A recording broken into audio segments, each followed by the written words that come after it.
एटा जो रास्ता होती सर्विस रोड नाही एथिरे ना ट्रैफिक नियम किछि पालन करा होची ना आउ किछि सेति पई हमरो सर्वसाधारण पई किछि सुविधा करा हला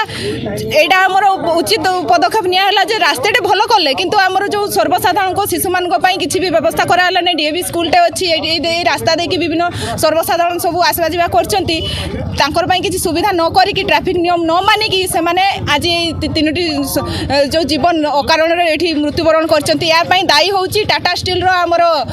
चीफ भी दायी हेबे हमर प्रिंसिपल भी दायी हेबे तापरे रास्ता जे निर्माण करचंती तांकर जो नियम मानि नाहंती सर्विस रोड करि नाहंती अप्रूव करके छाडिचंती निरीह जीवन जो दिन नष्ट होईची ता पई से माने क्षतिपूरण रे हमकु गरीब लोक बोली मोहकु मारिबे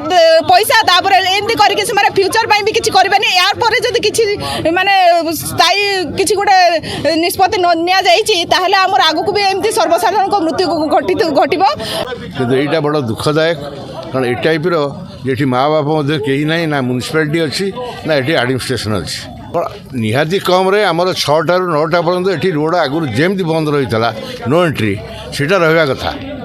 सीटा को करा होने समय क्रम यहाँ बंद होगा आगुरी थिला ट्राफिक व्यवस्था नियंत्रण करने कहीं पुलिस तो कौटी जगह हार ना आगुरी था बस स्टाण्ड रे पुलिस रोते ये पुलिस रोला डीएवी स्कूल पाखे एपर तो बहुत दिन है देखुच पुलिस कहीं ना बस स्टाण्ड अच्छी ना ये अच्छी।